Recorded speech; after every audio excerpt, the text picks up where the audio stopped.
Voici la correction de l'interrogation numéro 2. Donc, premier exercice, on vous parle d'Émile, qui est un amateur de vélo de 60 kg. Lors d'une course, il arrive à maintenir une vitesse de 35 km par heure sur une route rectiligne, c'est-à-dire en ligne droite, de 3 km de long. Durant ce parcours, Émile a dû lutter contre un vent de face de 150 Newton. On vous demande de réaliser un schéma de la situation, de représenter et d'annoter les forces qui agissent sur Émile, sachant que les forces de frottement sont considérées comme constantes et ont une valeur de 50 Newton, et troisièmement, de déterminer la valeur de toutes ces forces, ainsi que la force qu'il doit développer pour maintenir sa vitesse. Alors on vous donne une information supplémentaire, donc on considère qu'Émile est en équilibre, et donc que la résultante des forces qui agissent sur lui est nulle. Alors en lisant l'énoncé, je vais déjà déterminer des éléments qui me semblent importants au niveau des forces. Donc on voit la masse d'Émile de 60 kg, vent de face de 150 Newton, force de frottement de 50 Newton, et ne pas oublier l'information importante, Émile est en équilibre, donc la résultante des forces est nulle. Je fais mon petit schéma, donc voici Émile et son vélo. Première force facile à déterminer, bien, le poids d'Émile, toujours vertical vers le bas.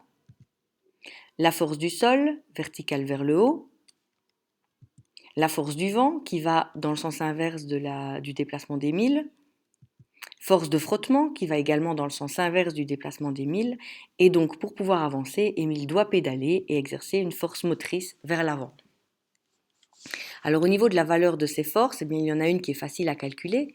C'est G, le poids, donc G égale mg, donc G égale 60 kg x 9,81, ce qui me donne un poids de 588,6 Newton.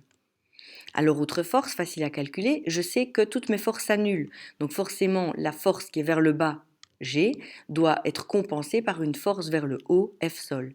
Donc mon F sol vaut 588,6 Newton.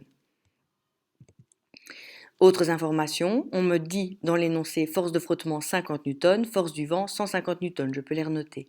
Donc la seule force qu'il me reste à déterminer, c'est la force motrice.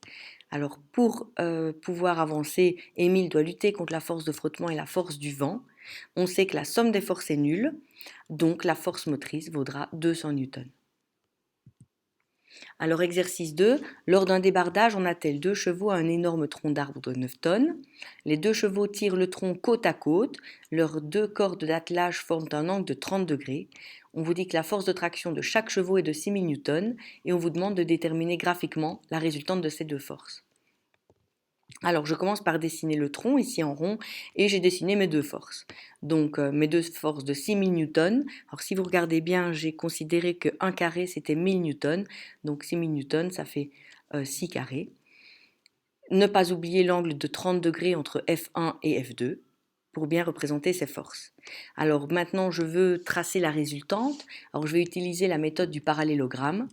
Donc je trace la parallèle à F2 qui passe par le bout de F1, la parallèle à F1 qui passe par le bout de F2. Je vois qu'ici j'obtiens un parallélogramme qui se croise en haut à droite.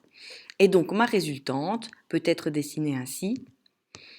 Point de départ, c'est le même point de départ que F1 et F2. Et l'arrivée, c'est au croisement des deux parallèles. Alors maintenant, je voudrais bien connaître la valeur de cette résultante. Donc il suffit de mesurer avec la latte. Donc je mesure, je sais qu'un carré, donc un demi-centimètre, ça vaut 1000 newtons. Et là, j'obtiens 11 600 newtons.